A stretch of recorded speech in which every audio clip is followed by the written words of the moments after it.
So what was that we just saw? Was it marketing, advertising, journalism, art? Well, I would argue there was all of those things. But more than anything, what you just saw, at its heart, was public relations. We produced more than 60 of these mini documentaries for our Olympic campaign, and they were all overseen and guided by one of our PR agencies. See, our Olympic advertising was based on the insight that no Olympic athlete gets to the Games alone, and that long before they had their coaches and their trainers, all Olympic athletes had their moms.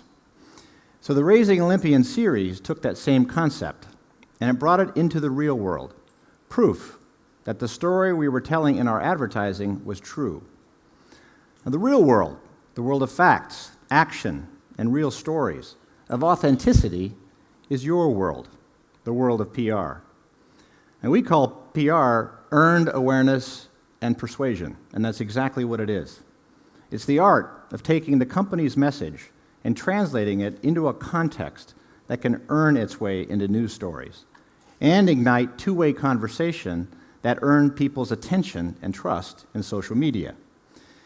And to be perfectly honest, this is not a world in which most of your clients are operating. To marketers, we're used to owning the media we use and filling it with messages that convince people to buy our products. We're also very used to talking about ourselves.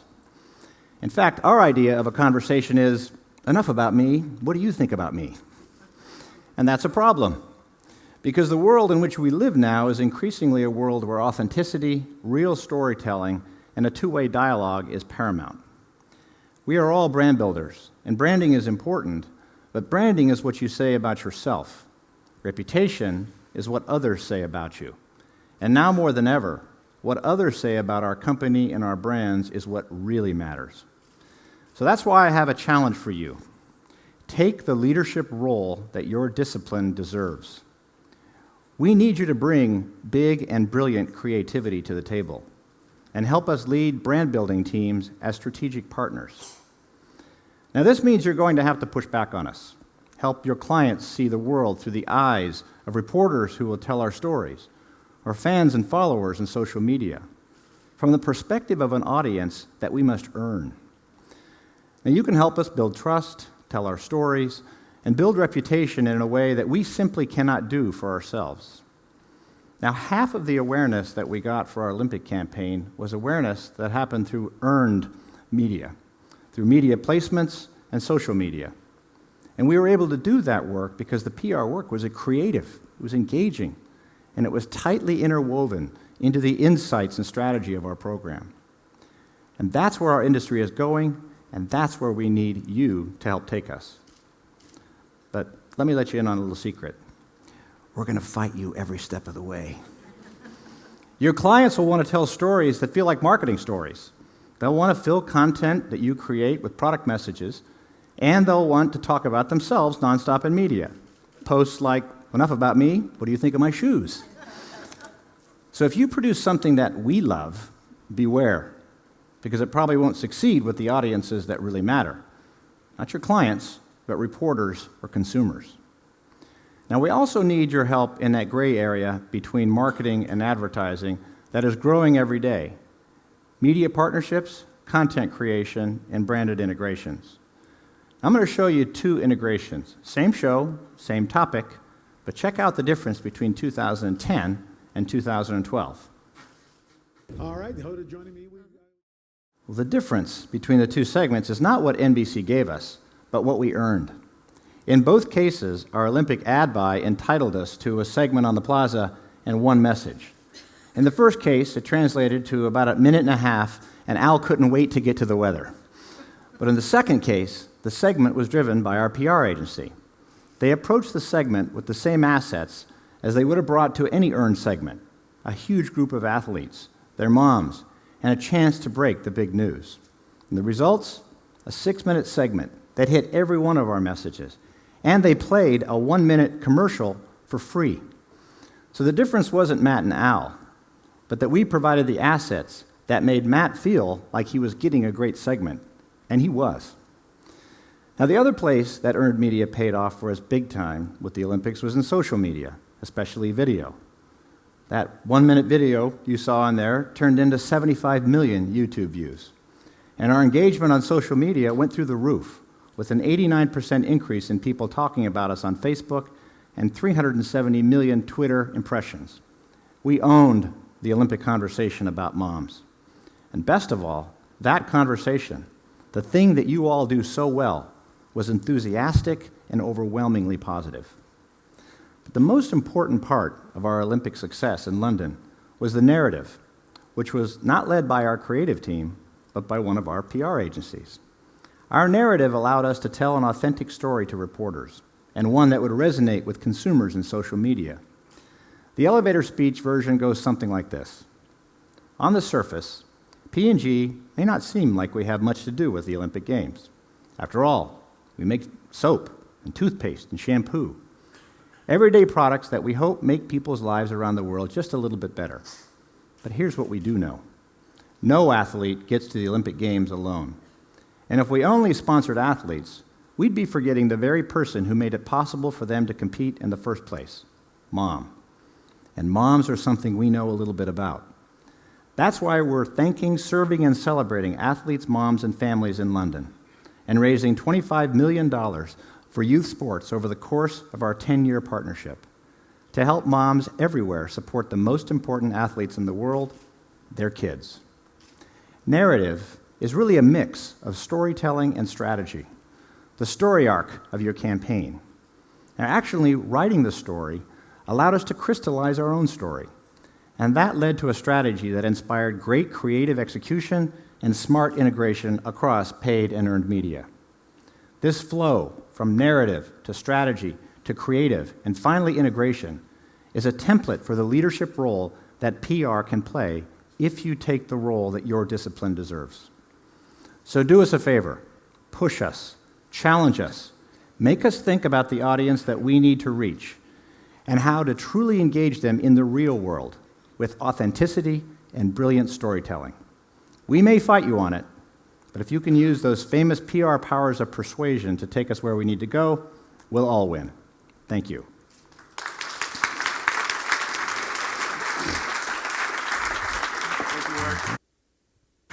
Well, I know we all have a lot of questions, and we're going to have a facilitated conversation this morning, and then we'll leave plenty of time for people in the audience to ask a question or two. We will quit right at the top of the hour, however. Marc, that was a fascinating overview of brand building at P&G and a great case study of success, and we all are proud of that work on your behalf. Can you talk a little bit about this notion that you mentioned of this cross-discipline strategic leadership, and how do you inspire that at P&G? Well, the world of brand building does involve now all forms of communication, and I think it always has to some extent, but I think it's more important now than it ever has been. So what we need to do, particularly in our business, is integrate all of the disciplines together: marketing, communications, consumer research, even design, into creating truly integrated campaigns. Where PR has the opportunity is to lead that effort by what I talked about before, which was creating the narrative. The narrative is essentially the strategy for the campaign. And by putting that narrative together, you really are creating what that story of the campaign should look like. Then you can identify key tent poles where you can have major events. You can identify how social media can amplify and add to the conversation. You can actually figure out where you can marry social media, PR, and advertising to get a huge, powerful effect. And what PR has that unique ability to do is to tell a story. And so by taking the lead in creating that narrative, you essentially become the executive producer for the story or the campaign manager for the election. So it's a very unique period in time where PR can and should take the lead in terms of that cross-discipline integrated approach. I think that deserves a round of applause for PR people to hear that from a marketing discipline. The power of public relations has typically been on the back end of a campaign. It's been about amplification, about kind of making that coverage kind of bring a campaign to life. And you're talking about something that's fundamentally different from a process. How do you get all of those agencies and kind of creative partners working together to allow that big idea leadership to come in from the PR side? Well, one of the things that we're doing, first of all, as a marketing guy, I just want to say one thing why PR is so important to me. My dad was a marketing guy, but at his heart, he was a PR guy. He told me the most authentic form of marketing you'll ever find is PR. And he introduced me to Maggie, who was the president of his PR firm, and said, "This is the most important person on my team." So that ingrained PR into my DNA. And the way that we're now imbuing that whole idea of integration is helping our teams understand you can have a much more powerful campaign and much more powerful program if you combine the power of persuasion from paid and earned. Because paid is storytelling that we own, that we talk about, we broadcast out. People are receiving those messages. Earned is a two-way dialogue and a conversation, and also a conversation where you are actually sharing with others and advocating on your brand's behalf. That earned is reality. That really gets to the human aspect of what people are feeling about your brand. And when you get that, you get a powerful combination. That's why our Olympics campaign, I would argue, is going to be worth $500 million in sales. It had the combination of paid and earned. And we really tried to mix the two of those things together because we felt that it would touch people's hearts, minds, as well as help them understand the superior nature of our products and what we cared about and our brands cared about as people. Great. Can you talk about what social media and social channels have done for that conversation? And in many of our perspectives, there's a land grab right now for that social media work. Can you comment on either of those? Sure, there is a land grab. And social media, in my view, is PRs to lead or PRs to lose. So I think PR needs to step up on this because social media is at its heart the art of conversation. And who knows the art of conversation better than the PR industry? So what we need to do is step up and articulate then, how does social media fit into that narrative? What is the conversation that we want to have about our brands or about our company? What then are the creative ideas in which we can use to engage people in social media and get the conversation going and create things that people want to share with others? So we had lots of conversations in social media about the Moms campaign that you saw because it was inherently shareable. And our PR team helped figure out ways to get people to share it. They used Facebook, Yahoo, Twitter, any means in order to be able to start a conversation and get it to continue. And so social media is going to be something that will require teamwork. It requires insight, it requires creativity, and it requires conversation.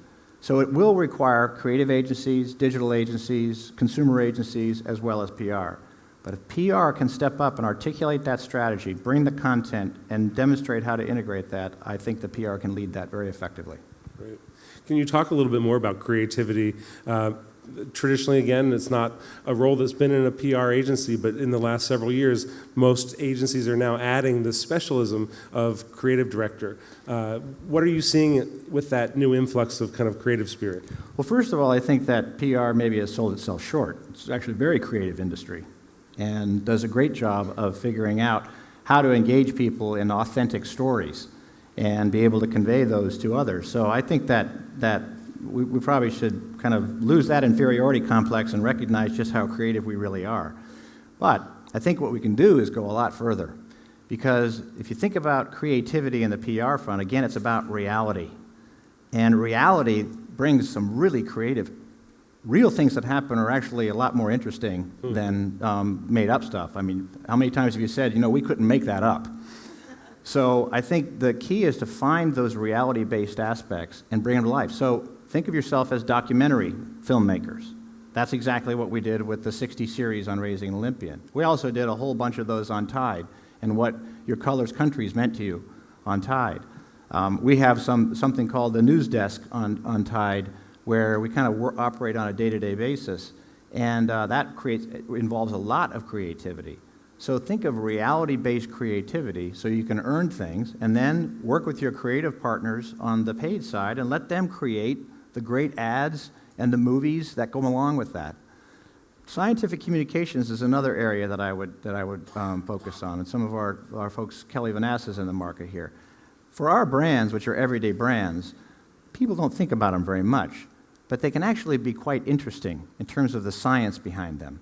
And you can engage dermatologists and doctors and other people who are experts who you can tell the scientific story that can be very, very interesting. Just day-to-day demonstrations of how a product works, people are actually interested in, if you could do it in a creative way. Or as we PR people say, news you can use. News you can use, exactly, absolutely. Talk a little bit more about this notion of the shift in power in the conversation to the consumer. You know, many of our clients are asking us to manage always-on campaigns across multiple channels, but that power is not all in our hands anymore. How does that make you respond as a marketer? Yeah, the interesting thing is the power has never been in our hands, but we just didn't know it before. So now I think we know it, and we're trying to harness it. We believed we had power because we could just broadcast. Now what you need is, in my view, is we need to be always on, 365 days a year. This is especially important for brands like ours. I mean, we make shampoo and toothpaste and toilet paper, and people don't think about our brands very much, except for the few minutes each day when they might use them.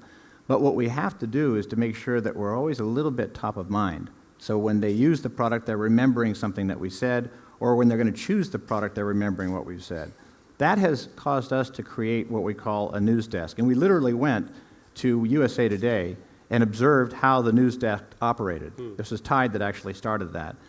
And that what they saw is how they were always trying to find what was relevant in that day and then how we could make our brands relevant for that particular time frame. And what that allowed us to do is to be always on ready for something to hit and then to be able to push our brands into it. One example was the Daytona 500 ran last year. There was a crash at about 10:30 at night, and there was a huge oil spill on the track, and they cleaned it with Tide. We happened to catch that, and we started tweeting about it and Facebook posting, and then we actually took the film from that and created a commercial and a video that we put online. We gained about $8 million of media value for about $100,000. And so what we did is we just went with what was happening and then began to create stories that would go along with it. And then try to come up with ideas that people will share. And that's really where you're really focusing on what the consumer cares about and then trying to amplify things. People will also complain about your brands periodically. And you know what? They used to complain about it before, we didn't know about it. Now, when we complain, we can do something about it. Or if somebody says something untoward about our brands, what we've typically found is that the wisdom of the crowds will course correct. So we don't have to say anything. And that's a much better way of allowing your brand to be brands of the people as opposed to us just pushing out our messages. I want to circle back, if you will, because I think it'll be interesting to the audience. You mentioned some key metrics from the success of the Olympics campaign. How does P&G value the PR programs, and then how do you measure it so that you are able to compare it against the other elements of the marketing mix? Well, let me say this about metrics. It is still something that the PR industry, and frankly the digital agency, needs to figure out. Because if we can't measure it, then it's hard to value it. So the measures I put up there were measures of engagement that I felt were the most important. The 75 million YouTube views because they were shared 1 in 3 times. That's a lot. The 89% increase in people talking about Facebook. That was another very, very high bar. The 370 million Twitter messages. We received a staggering number of impressions, 76 billion.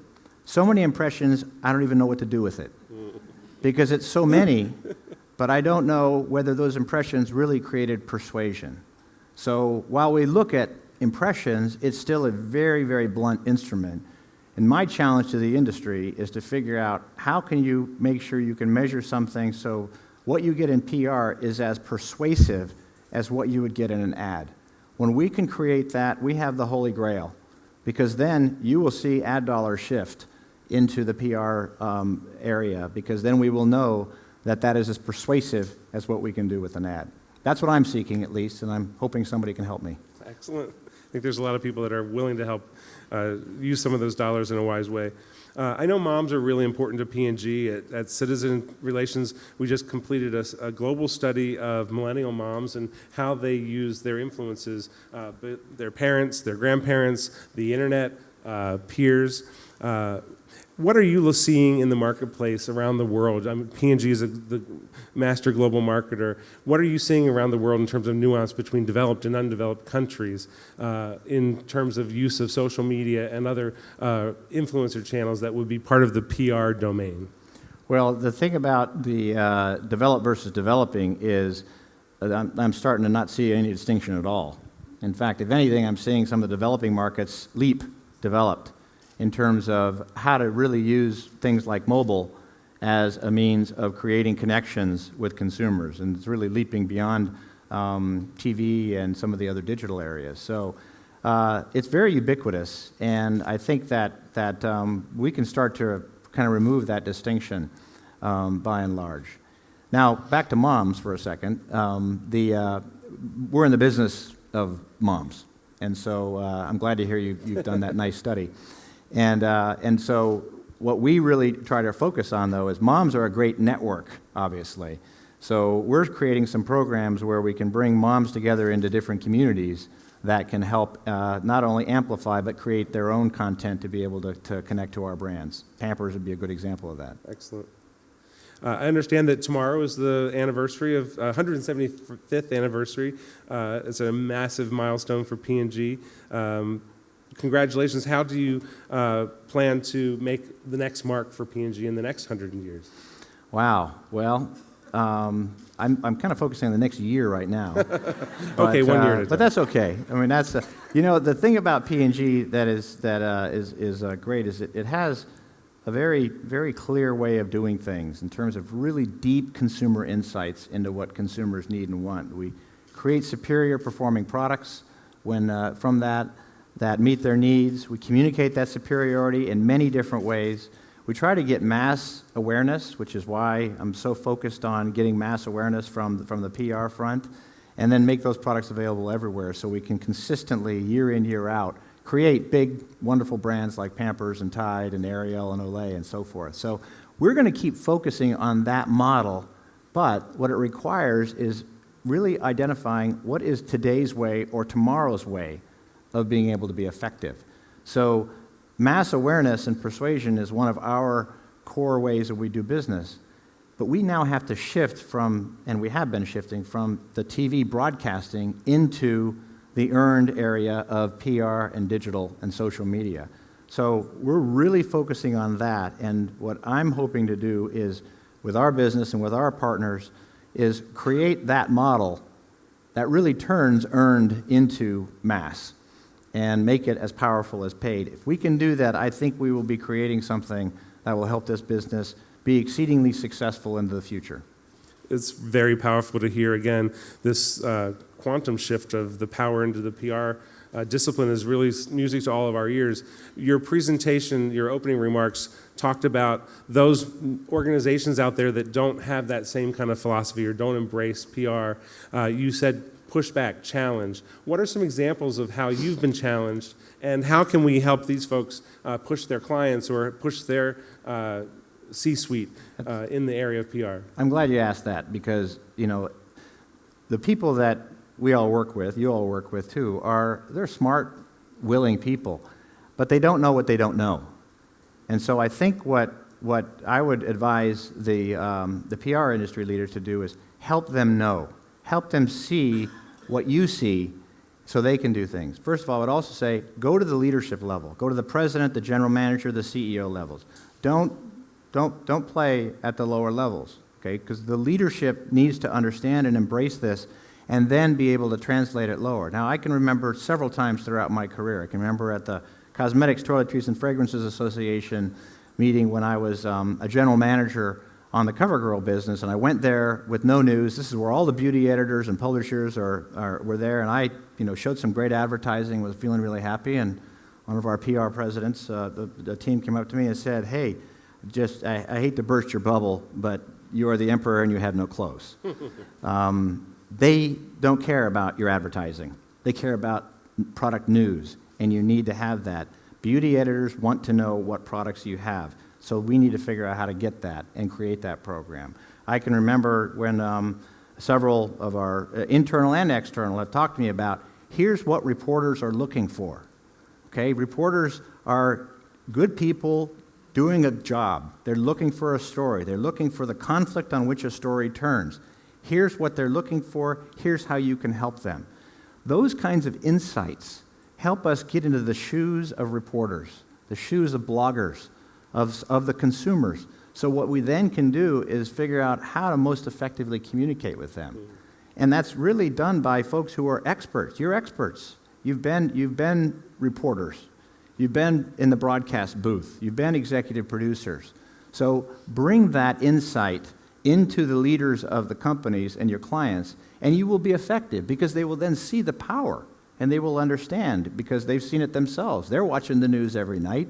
They're looking at the blogs. They're reading social media, and they realize, yeah, that is powerful. So maybe if I could get my brands to be in that or my company to be in those mediums, then, okay, I'll listen. Then, critical, you have to bring the strategy. The story arc, that narrative, is unique. The other disciplines don't do that. That is a unique aspect that you can bring, that you can show how all of it fits together. One of the things I've used with our internal group is I've said, PR, you're our executive producer. Here's the story arc. Now everybody line up behind that. Or you're the campaign manager. So you have the whole communication strategy. Do some of those things, and I think it'll help us. Right, the other day we were talking about some of the big PR campaigns out in the marketplace that we admired, and we were actually talking about some of those that probably had some challenging conversations in a boardroom at one place or another. Do you want to cite some of those recent campaigns that you particularly admire in the marketplace? Well, the one that I think is just incredible is Red Bull. And Red Bull is not just the last one that they did, which is the jump from space, but even the jump from space that didn't happen was news. So they had several, aborted attempts that they got there. But they are a PR machine. The whole thing has been driven by PR. And I'm sure they've had a lot of conversations because you have people engaging in very dangerous activities. But they've decided that they're going to embrace that because they believe that their consumers accept that, because that they've made that part of the character of their brand. And it's an important aspect of PR where you have to really think about what's the character of the brand, and therefore what's the social voice of that brand. Does that brand, the voice, the activities that they take match the character? And then it actually helps you navigate tough and stressful situations and issues that you deal with, whether on the reputation of your brand or your company. Under Armour is another one I love. Under Armour has been driven almost entirely by PR activity, digital activity. They started at the college level, the high school level, and then they did a little bit of advertising. I think they looked at it and said, this doesn't even feel like us. But so they're right back into the PR game. Terrific. As in your new role as the brand building officer, how do you like having PR under your wing and tutelage? All these new agencies that you ultimately supervise, is it an interesting experience? I love it. It's exciting for me because it really has allowed us to be able to really take PR and move it to a place that it is really right there together with the other disciplines. And it allows me to, in a more hands-on way, be able to articulate to our teams the importance of PR and communications in driving things. So I love it. My dad's also happy about it too. Great. We have time for a question. Question in the audience? Anyone? This is always the awkward part. Over here. Is a microphone? Hi, Craig. Is this on? Craig Bida from Cone Communications. Hi. Consumer trust in companies is at its lowest point in decades. Could you talk about how you address that and think about that as you're creating these programs and, as you say, pushing your brands into stories and showing up in a commercial way in this sort of real life, in these moments that are happening every day? It feels like there could be some backlash to that. How do you and your brands think about that issue? Well, I think actually when it comes to consumer trust, even while consumer trust may be kind of low at this point, I think it's a big opportunity for us. Because what we have found is that when consumers can really understand what's behind the brand and what's behind the company, and actually who's behind the brand and who's behind the company, they actually like you a lot better. It's one of the reasons why we decided for P&G to go ahead and talk about being P&G and our brands. And we found out that when people knew that our brands came from P&G, they felt better about the brands, because P&G was a symbol for them of trust and quality and reputation and ethics. And so the more we help people understand that, the better. The thing I didn't show you, for example, from the Olympics was our family home. It was, we didn't have anything on the Olympic venues. We had it outside in London, near hotels, and it was a home that was a home away from home. And we brought all the moms and their families of the athletes to that home, and we served them every day with meals. We allowed them to watch all of the athletes compete. We also had a laundry center with Tide, so we did their laundry. We had a beauty and grooming spa, so they got to get their hair done and their makeup done. We had a Pampers playroom, a place you could charge for Duracell. So a whole bunch of services that we provided to them, and we had P&G people there. So they got to know P&G people, and they felt better about P&G people and the brand. So I think what I would argue is, or at least I would encourage, is us to have people get to know your brands, your company, and the people behind them. And I think that will be the thing that will elevate trust the most. One more question? You mentioned briefly mobile, and one of the big questions for us, but I guess for all marketing organizations right now, is whether or not mobile will in fact become a tool that can ever really carry a message, whether or not advertising will be placed on it, whether or not Facebook can monetize. Could you sort of give us a sense of where you see mobile going and how you think you can use it?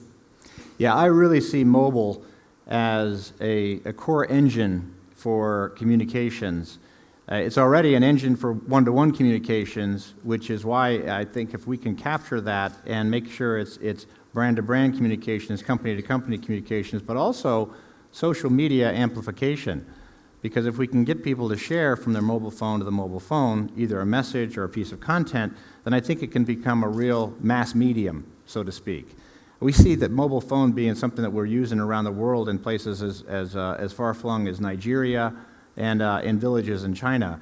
So I really think mobile is the next big frontier, and I'm looking forward to applying all of the things that we've figured out or are figuring out in terms of our PR work, strategy, creativity, communications, and integration in that space. And I think that it'll be a real breakthrough for the future. With that, we have to end. Marc, as your agency partner and on behalf of the industry, we thank you for being here today. We thank you for elevating our discipline in your own marketing mix, but also in the industry. You're a model. I think everybody admires your work, but also the work of the company. So a big round of applause for Marc Pritchard. Thank you, sir. Thank you.